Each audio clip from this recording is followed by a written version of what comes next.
This is a Caterpillar 312 L Excavator. It's made by NZG and it's in 1/50th scale.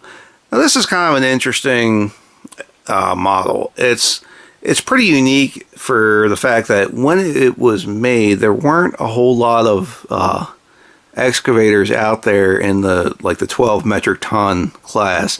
So this was pretty unique because this was about as close as you could get to a mini excavator or compact, whatever you want to call it. And that's one of the reasons why these were fairly popular at the time when they came out. This is stamped on the underside. See right there, it says 1997. So for 1997, this thing was pretty awesome. Now, a 312 is just big enough that you can do big jobs with it, but it's also small enough that you can't really do anything with it. It's kind of that funny little size. But that being said, it's perfect for, fine grading or just whatever, minor utility work. It's perfect for that. That being said, putting a hammer or a swivel bucket, or if you can find a little thumb to put on there, I guess you'd have to fill in the stick and the boom, which are hollow. Not really sure why NZG did that, but it's not the only models they did that on. You'd have to fill that in, but I'd imagine you cut a piece of styrene or something and painted it Caterpillar yellow, it would fill in pretty well.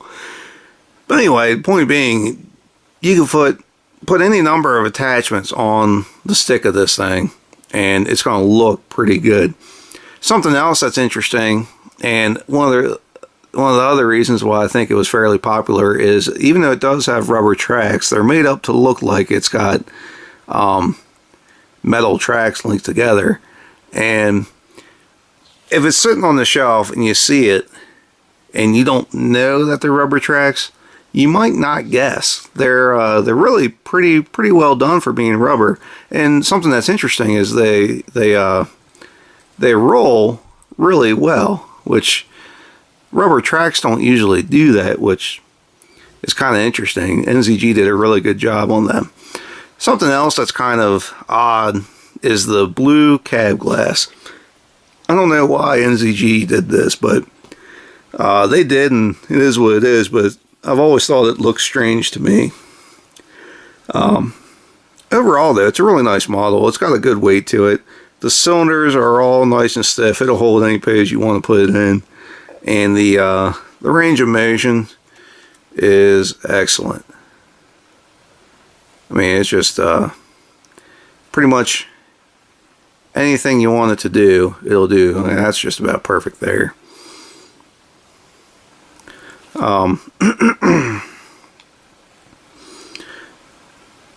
The fact that it's got the blade on the front is also pretty cool.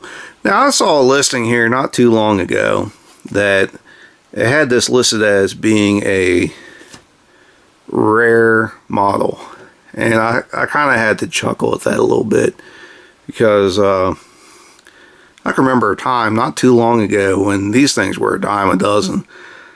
You could buy them brand new on eBay, never out of the box, for about $30 a piece, which to me was a steal. I don't know what these would have cost originally, but I can tell you it wasn't $30. So I think labeling this as a rare model is quite a stretch. The other thing that's interesting is you have a number here on the hood. I'm not exactly sure what that's for.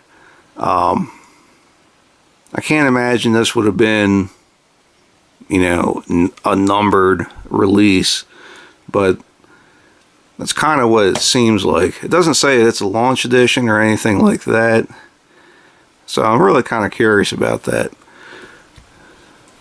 Anyway, overall, it's a nice model. It's definitely solid for being an older model, and it wouldn't take too much effort to really doll it up a little bit. Maybe get a set of metal tracks and fill in the boom and the stick where it's hollow, and you'd have yourself a really very nice machine.